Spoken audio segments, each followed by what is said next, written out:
हम लोग को पता है कंडक्टर्स मतलब मेटल्स ही होते हैं, ज़्यादा करके कंडक्टर्स मेटल्स, जितने भी मेटल्स हैं सभी कंडक्टर्स हैं, क्योंकि मेटल्स में हम लोग बहुत सारी चीज़ें मेजर कर सकते हैं, मेजरेबल होती है, इसीलिए कंडक्टर्स के बारे में जो है ऐसा बोला जाता है कि इनके पास number of free electrons per unit volume बहुत अधिक होते हैं। मतलब नंबर ऑफ फ्री इलेक्ट्रॉन्स, क्योंकि फ्री इलेक्ट्रॉन्स ही हमारे काम के होते हैं, बाउंडेड इलेक्ट्रॉन्स तो किसी काम के नहीं है। Free electrons per unit volume, जो एक बहुत इंपॉर्टेंट टर्म भी, इसको हम लोग एन से डिनोट करते हैं। Number of free electrons per unit volume मतलब मेटल्स के लिए इनॉर्मस होते हैं। Number of free electrons per unit volume for metals is enormous. मतलब number of free electrons per unit volume, जैसे एग्जांपल के तौर पे अगर मैं कॉपर के लिए बताऊं तो कॉपर के लिए number of free electrons per unit volume approximately 10 to the power 29 electrons होते हैं पर यूनिट मीटर क्यूब में, पर यूनिट वॉल्यूम में। मतलब 1 meter by 1 meter by 1 meter के कॉपर में, 1 meter by 1 meter by 1 meter के कॉपर में हम लोगों के पास 10 to the power 29 free electrons होंगे। ये मामूली बाउंडेड इलेक्ट्रॉन्स नहीं है, ये फ्री इलेक्ट्रॉन्स हैं। 1 meter by 1 meter by 1 meter के कॉपर में अगर हम लोग फ्री इलेक्ट्रॉन्स काउंट करने की कोशिश करें तो फ्री इलेक्ट्रॉन्स की संख्या हमें 10 to the power 29 मिलेगी, और ये बहुत बड़ा नंबर होता है। तो ये जो फ्री इलेक्ट्रॉन्स है ये रिस्पॉन्सिबल होते हैं कंडक्शन के लिए। कैसे, तो मैं बताता हूं। मान लीजिए मेरे पास एक कॉपर का ऐसा वायर है जिसको मैं मैग्नीफाई करके दिखा रहा हूं। मान लीजिए मेरे पास एक कॉपर का वायर है और कॉपर के वायर में इलेक्ट्रिसिटी का कंडक्शन हम लोग को करवाना है। यहां से कुछ इलेक्ट्रॉन्स मुझे वहां पे भेजने हैं। यहां पे एक इलेक्ट्रॉन पड़ा हुआ है और इस इलेक्ट्रॉन को मुझे यहां से वहां पे, यहां से वहां पे शिफ्ट करना है। तो ये कॉपर कैसे करता है हम लोग को पता होना चाहिए। कॉपर के पास में पहले ही number of free electrons per unit volume बहुत अधिक होते हैं। बहुत अधिक मतलब बहुत ज्यादा, इतने ज्यादा फ्री इलेक्ट्रॉन्स होते हैं कि हर जगह पे कॉपर में ये फ्री इलेक्ट्रॉन्स हमेशा सरफेस पे घूम रहे होते हैं, यहाँ वहां ढेर सारे। अगर आप बोलोगे कि मुझे भाई यहां से एक इलेक्ट्रॉन आता हुआ दिखना चाहिए, तो जैसे ही आपने इस वायर को कनेक्ट किया सर्किट में तो आपको चाहिए ये वाला इलेक्ट्रॉन, यहां पे जो इलेक्ट्रॉन है वो चाहिए। मगर होता क्या है कि ये वाला जो एडजेसेंट इलेक्ट्रॉन होता है वो यहां पे आ जाता है। ये इलेक्ट्रॉन उसी वक्त यहाँ, उसी वक्त ये सारे के सारे इलेक्ट्रॉन्स अपनी पोजीशंस जो है शिफ्ट करते हैं और ये वाला इलेक्ट्रॉन यहाँ से कूद के यहाँ पे आ जाता है। अब जरा देखिए, इलेक्ट्रॉन्स की कोई जाति प्रजाति तो है नहीं। ऐसा नहीं कि कोई मोटा इलेक्ट्रॉन, कोई पतला इलेक्ट्रॉन, कोई लंबा इलेक्ट्रॉन, सारे इलेक्ट्रॉन्स एक जैसे होते हैं। तो जैसे हमने यहाँ से बोला कि भैया मुझे एक इलेक्ट्रॉन चाहिए, इमीडिएटली दो, तो सारे के सारे इलेक्ट्रॉन ऐसे शिफ्ट होते हैं। मतलब जिस वक्त ये यहां से यहां कूदेगा उसी वक्त ये यहां से यहां कूदेगा और उसी वक्त ये यहां से यहां कूदेगा। अब होगा क्या कि ये वाला जो इलेक्ट्रॉन है वो इसने इसकी पोजीशन एक्वायर करी है और ये कूद के यहां पे आ गया। मगर देखने वाले को क्या फील हुआ? देखने वाले को ये फील हुआ कि गजब की स्पीड है भाई, मैंने बोला इलेक्ट्रॉन और ये कूद के यहां, मगर जबकि ये इलेक्ट्रॉन यहां से यहां ही गया था। बात समझ में आ रही? इलेक्ट्रॉन्स जो है वो भागते नहीं हैं, इलेक्ट्रॉन्स केवल ड्रिफ्ट करते हैं, रेंगते हुए जाते हैं। इनकी जो ये वाली जो आपको स्पीड दिख रही होगी, ये वाली स्पीड जो है, ये वाली स्पीड, ये वाली आपको स्पीड ऐसे लगेगी जैसे लाइट की स्पीड के बराबर है, लगभग दौड़ रहा है, लगभग 10 to the power 5 से लेकर के 10 to the power 6 मीटर्स पर सेकंड की स्पीड है, मगर वास्तव में जो ये वाली स्पीड है ये होती है 10⁻³ मीटर्स पर सेकंड की स्पीड से, मतलब 1 मिलीमीटर पर सेकंड की स्पीड से चलता है। मतलब ये रेंगता है, मगर आपको ऐसा प्रतीत होता है जैसे ये दौड़ लगा रहा बहुत तेज रफ्तार में। ठीक है, इसे कहते हैं ड्रिफ्टिंग। ठीक है, इस वेलोसिटी को हम ड्रिफ्ट वेलोसिटी भी कहते हैं। ठीक है, तो एक्चुअल में कंडक्टर्स के अंदर में इलेक्ट्रॉन्स केवल ड्रिफ्टिंग कर रहे होते हैं, मगर ओवरऑल जो व्यू हमें मिलता है वो बहुत तेज रफ्तार में इलेक्ट्रॉन्स के भागने का व्यू मिलता है। Getting point? इसको आप उतारिए।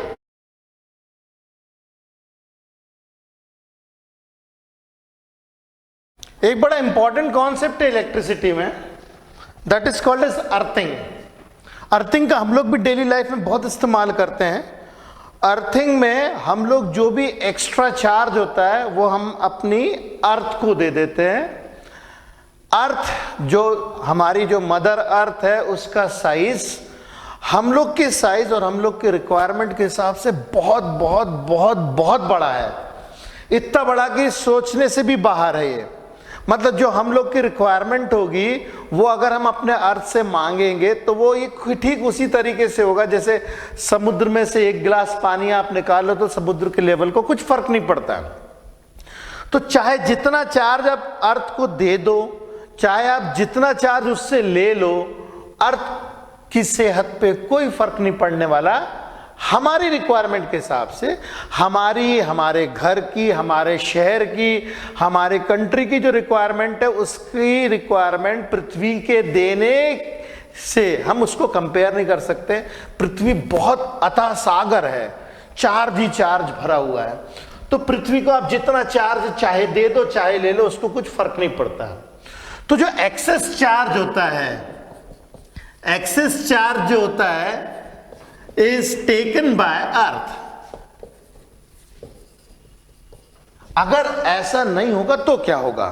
मान लो जैसे हमारे घर में कोई डिवाइस है, जैसे मेटालिक कूलर है। अब वो जो कूलर है उसने मान लो चार्ज अगर स्टोर कर लिया किसी भी तरीके से, भाई कूलर चल रहा है, हवाएं चल रही है, हवा यहां से खींच के वहां फेंक रहा है, फ्रिक्शन होता है, एयर फ्रिक्शन होता है, धड़ धड़ धड़ धड़ वो हिलता भी है, बहुत सारी चीजें होती है। तो वो जो चार्ज इकट्ठा करता है, अगर मान लो वो अर्थ नहीं होगा या फिर उसको जाने का कोई रास्ता नहीं मिलेगा, तो जो इंसान उसके बगल से निकलेगा वो चार्ज उसी को दे देगा वो।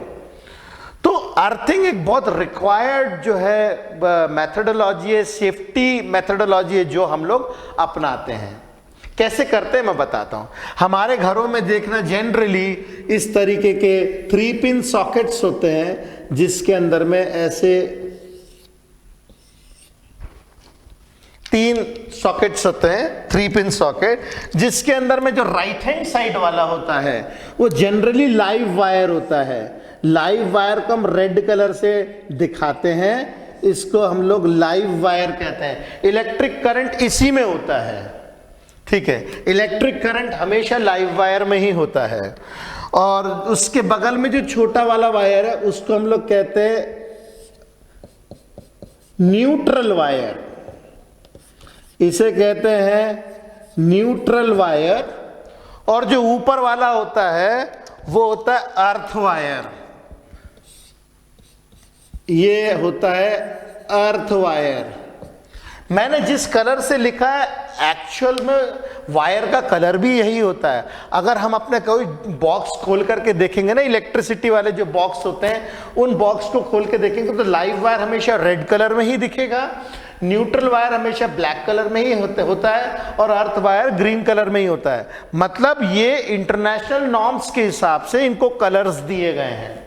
ठीक है, तो लाइव वायर में करंट होता है, न्यूट्रल वायर से करंट निकलता है। मतलब सर्किट कंप्लीट होना चाहिए ना। जैसे मान लो मैं एक डिवाइस हूं, लाइव वायर आया, मुझे चलाया और न्यूट्रल वायर से वापस सर्किट को कंप्लीट होना चाहिए। तो ये अर्थ वायर क्या करता है? अर्थ वायर क्या करता है, जितना भी वो डिवाइस एक्स्ट्रा चार्ज इकट्ठा करके रखता है उस सारे एक्स्ट्रा चार्ज को पृथ्वी के अंदर डाल देता है।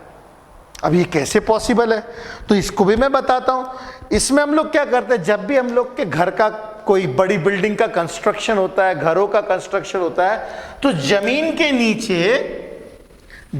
के नीचे मतलब अगर मान लो ये ग्राउंड है, इस ग्राउंड में के ऊपर मैंने ऐसा घर बनाया है अपना, और इस घर बनाने के मैंने खूबसूरत सा घर बना देता हूं, खिड़कियां दरवाजे सब लगा देता हूं। अब इस घर को जब मैंने बनाया, तो इस घर को बनाते वक्त इसमें बहुत सारे मैं डिवाइसेस भी लगाऊंगा, तो उसमें ये पॉइंट भी देना जरूरी है। तो इसको कनेक्ट कैसे करते हैं, तो हम लोग क्या करते हैं, घर को बनाते टाइम हम लोग क्या करेंगे, घर की फाउंडेशन खोदते वक्त एक मोटा सा थिक कॉपर की प्लेट जो है जमीन के अंदर गाड़ देते हैं। ये जो थिक कॉपर की प्लेट है, थिक कॉपर की जो प्लेट होती है, इसको जमीन की काफी गहराई में डाला जाता है और इससे कनेक्ट किया जाता है एक कॉपर का वायर, और इस कॉपर के वायर से हम लोग इसको ऊपर लेकर के आएंगे इस तरीके से। और हमारे घरों के अंदर में जितने भी सॉकेट्स 3 पिंस होते हैं, और ये सॉकेट 3 पिंस की जो ऊपर वाले जो अर्थ वायर जो होगा, उस सारे अर्थ वायर को ला करके इससे कनेक्ट कर दिया जाता है। इन केस कोई भी एक्स्ट्रा चार्ज इकट्ठा होगा तो एक्स्ट्रा चार्ज सीधे जमीन के अंदर घुस जाएगा। ठीक है, ये बेसिक अर्थिंग इसीलिए की जाती है ताकि एक्स्ट्रा चार्ज यहीं के यहीं नहीं रह जाए और हम लोग को सीवियर शॉक्स ना दे दे। ठीक है, तो ये सिस्टमैटिकली इन लोग इस तरीके से कुछ इस तरीके से बनाते हैं। मगर ये होता कैसे है ये भी मैं बता देता हूं। देखिए, अर्थिंग जो होती है इसको हम लोग डिनोट करते हैं, it is denoted by this sign. Earthing के लिए ये साइन का हम लोग इस्तेमाल करते हैं। जहां कहीं भी अर्थिंग की जाएगी इस तरीके के साइन से हम लोग डिनोट करते हैं, दिस इज अर्थिंग का साइन। मतलब ये अर्थ हो रहा है, इसको हम लोग सिंबॉलिकली कुछ इस तरीके से डिनोट करेंगे। मान लीजिए मेरे पास कोई एक ऐसा सिस्टम है या ऐसा मेरे पास जगह जहां पे ढेर सारा पॉजिटिव चार्ज इकट्ठा हो गया है। ढेर सारा पॉजिटिव चार्ज अगर कहीं इकट्ठा हो गया है और इसको मैंने अर्थ के थ्रू कनेक्ट कर दिया है, तो क्या होगा कि अर्थ से वास्तव में इलेक्ट्रॉन्स निकलेंगे। ये अर्थ से वास्तव में ऐसे फ्री इलेक्ट्रॉन्स निकलेंगे और ये सारे के सारे फ्री इलेक्ट्रॉन्स इन्हें जाकर के न्यूट्रलाइज कर देंगे। मतलब पॉजिटिव चार्ज अगर किसी के पास एक्सेस है, अगर एक्सेस पॉजिटिव चार्ज है, एक्सेस पॉजिटिव चार्ज है, तो उस एक्सेस पॉजिटिव चार्ज को नीचे से इलेक्ट्रॉन्स आ करके, वो भी कौन से, फ्री इलेक्ट्रॉन्स। ये फ्री इलेक्ट्रॉन्स कौन सप्लाई कर रहा है, अर्थ इन फ्री इलेक्ट्रॉन्स को सप्लाई करके इस एक्सेस पॉजिटिव चार्ज को न्यूट्रलाइज कर देगा। और यदि मान लो हमारे पास में एक्सेस निगेटिव चार्ज है, एक्सेस निगेटिव चार्ज मतलब इलेक्ट्रॉन्स ही हैं, और यदि हमने इसको कनेक्ट कर दिया अर्थ से यदि हम लोग इसको कनेक्ट कर देते हैं, तो क्या होगा, ये जितने भी एक्सेस इलेक्ट्रॉन्स है वास्तव में यहां से निकल के ये अर्थ के अंदर घुस जाएंगे। फ्री इलेक्ट्रॉन्स कुछ इस तरीके से। मतलब ये एक्सेस पॉजिटिव चार्ज हो चाहे एक्सेस निगेटिव चार्ज हो, कैसा भी चार्ज हो, ये अर्थ उसको न्यूट्रलाइज कर सकती है। बात क्लियर है? अब जरा ध्यान से सुनिए, अगर हमने कभी कोई 3 पिन डिवाइस, जनरली देखना गीजर हुए, एसी हुए और रेफ्रिजरेटर हुआ और हमारे घर में इलेक्ट्रिक आयरन हुआ, प्रेस या फिर कूलर हुए, ये सब 3 पिन पे चलते हैं।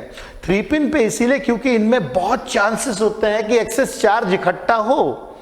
वहीं पे देखना हमारे म्यूजिक सिस्टम्स जो होते हैं वो 2 पिन पे चलते हैं, क्योंकि उनमें एक्सेस चार्ज इकट्ठे होने का बहुत ज़्यादा गुंजाइश होती नहीं है। मगर जिनमें एक्सेस चार्ज इकट्ठा होने की गुंजाइश होती है उन सारे डिवाइसेस को हम लोग जो है 3 पिन पे जोड़ते हैं। ठीक है, 3 पिन पे ही जोड़ना चाहिए ताकि एक्सेस चार्ज जो है वो पृथ्वी के अंदर चला जाए। मान लो एग्जाम्पल के तौर पे आपके पास कोई एक कूलर है और उस कूलर जो है वो 3 पिन पे चलना चाहिए, मगर चूंकि आपके पास वो स्विच बोर्ड नहीं है जिस पे 3 पिन का प्रावधान हो, तो आपने उठा करके उसको 2 पिन पे लगा दिया। अगर आपने 3 पिन की जगह उसको 2 पिन पे कनेक्ट कर दिया तो क्या होगा? मान लो आपका आपका कूलर चल रहा है और वो चार्ज स्टोर पे स्टोर किए जा रहा है, चार्ज स्टोर पे स्टोर किए जा रहा है। उसका चार्ज जो एक्स्ट्रा चार्ज है जमीन के अंदर जा ही नहीं रहा है, तो जैसे ही आप बगल से निकलोगे तो वो सारा चार्ज वो आपको दे देगा, जिसके कारण क्या हो सकता है? आपको शॉक भी लग सकता है। और कभी कभी ये स्टोर्ड चार्ज इतना अधिक होता है कि इंसान की ऑन द स्पॉट डेथ भी हो जाती है। ठीक है, जिसे कहते हैं अर्थ रिटर्न मार रहा है। अगर अर्थिंग रिटर्न मारती है तो बहुत सीवियर शॉक्स लगते हैं जो कि इंसान को खत्म भी कर सकते हैं। तो ये अर्थिंग या ग्राउंडिंग एक सेफ्टी डिवाइस है, सेफ्टी मेजर है जिसे हमें फॉलो करना ही चाहिए वाइल कंस्ट्रक्शन। और जो डिवाइसेस 3 पिन पे चलते हैं उसे 3 पिन पे ही चलाना चाहिए, उनको 2 पिन पे नहीं चलाना चाहिए। Getting the point? चलिए इसे उतारिए, फिर हम अगले टॉपिक पे चलते हैं।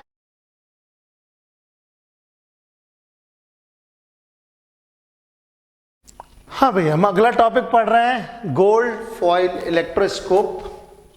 और ये एक ऐसा डिवाइस है, बहुत सिंपल डिवाइस होता है। It's a charge detecting device.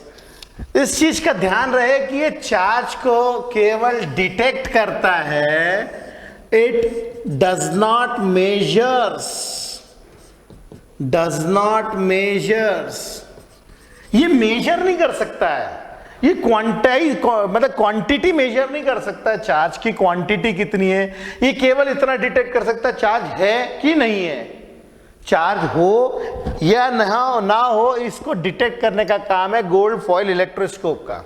किस तरीके से करता है? इसके लिए हम लोग क्या करते हैं, एक ऐसी गोल्ड की फॉइल लेते हैं पतली सी, और गोल्ड ही इसीलिए लिया जाता है क्योंकि गोल्ड की हम बहुत पतली फॉइल बना सकते हैं। गोल्ड सबसे ज्यादा मैलिएबल एंड डक्टाइल मेटल है, तो पतली शीट बनाई जाती है, मतलब इतनी पतली कि ऐसे जोर से फूंक मारोगे तो फट जाएगी वो।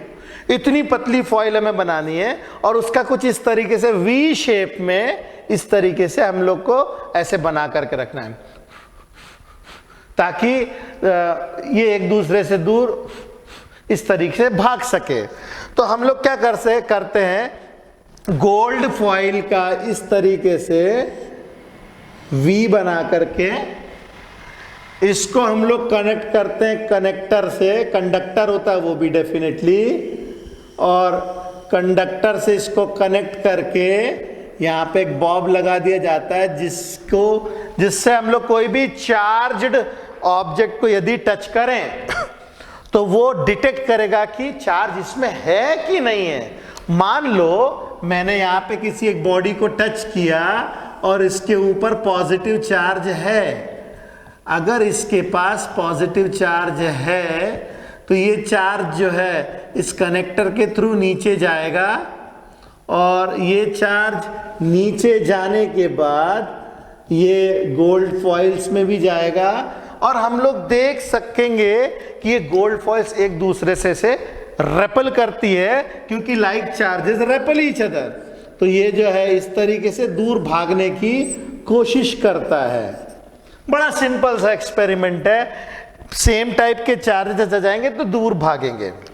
ठीक है, हाँ आप ये जरूर इसके अंदर में अंदाजा लगा सकते हो कि किसके अंदर में चार्ज कम है और किस में ज्यादा। जैसे मान लो अगर मेरे पास कोई गोल्ड फॉइल है जिसमें डीविएशन कुछ इस तरीके से दिख रहा है, दूसरे इसमें डीविएशन इस तरीके से दिख रहा है, और तीसरे इसमें डिविएशन कुछ इस तरीके से दिख रहा है,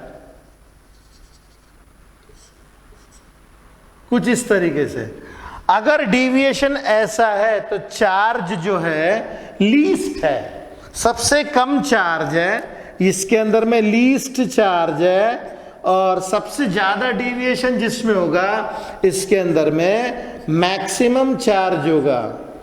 मैक्सिमम चार्ज उसके पास जहां पे डिविएशन ज्यादा, जहां पे डिविएशन कम, वहां पे कम चार्ज। भाई इतनी सी बात है, सिंपल सा डिवाइस है जो चार्ज डिटेक्ट करता है, मेजर नहीं करता, इस चीज का ध्यान रहे।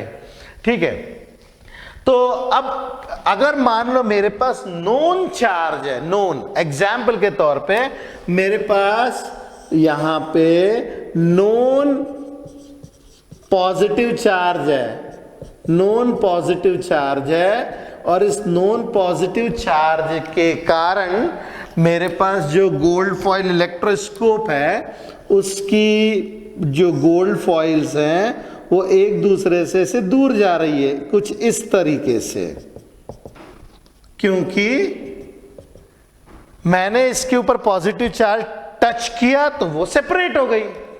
मान लो अब मैंने किसी अननोन चार्ज को इससे टच करवाया, अगर ये अननोन चार्ज टच कराने के बाद अगर इसका सेपरेशन और बढ़ जाता है, इसका मतलब ये अननोन चार्ज पॉजिटिव ही होगा, क्योंकि ये ऑलरेडी पॉजिटिव चार्ज है और डिविएशन मुझे ऐसे मिल रही है, और मैंने पॉजिटिव चार्ज बढ़ा दिया तो डिविएशन और बढ़ जाएगी, कुछ इस तरीके से। और मान लो डिविएशन ऐसा है और ये अननोन चार्ज को टच करने का डिविएशन घट गया, इसका मतलब है इसके पास निगेटिव चार्ज है।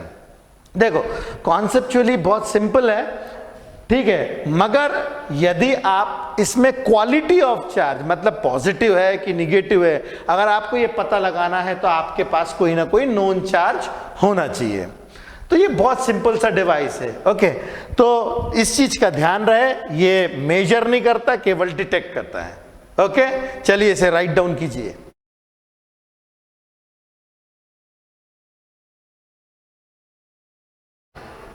हम एग्जाम्पल 1.1 देखते हैं। इसमें लिखा है how can you charge a metal sphere positively without touching it.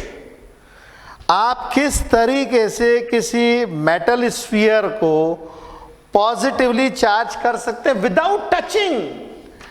अगर विदाउट टचिंग बोल दिया गया है, अगर विदाउट टचिंग बोल दिया गया है, इसका मतलब है इंडक्शन है।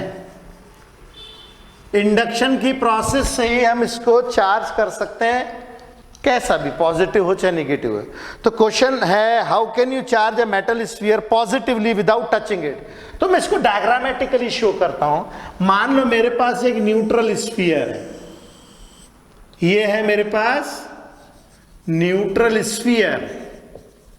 अब मैंने क्या किया, इस न्यूट्रल स्फीयर के नजदीक एक हाईली पॉजिटिवली चार्ज्ड प्लेट लेकर के आया।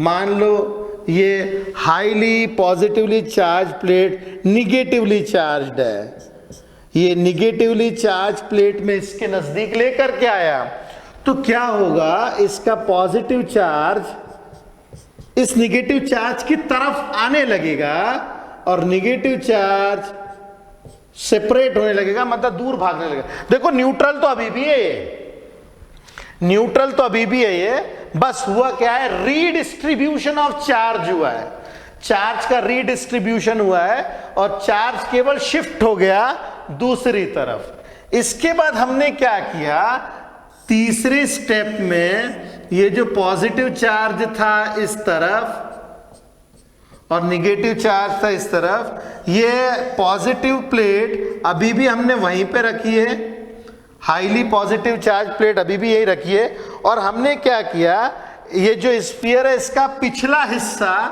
अर्थ कर दिया। पिछला हिस्सा अर्थ करने के कारण क्या हुआ, ये सारे के सारे जो एक्सेस इलेक्ट्रॉन्स थे, ये सारे के सारे एक्सेस इलेक्ट्रॉन्स जमीन में घुस जाएंगे।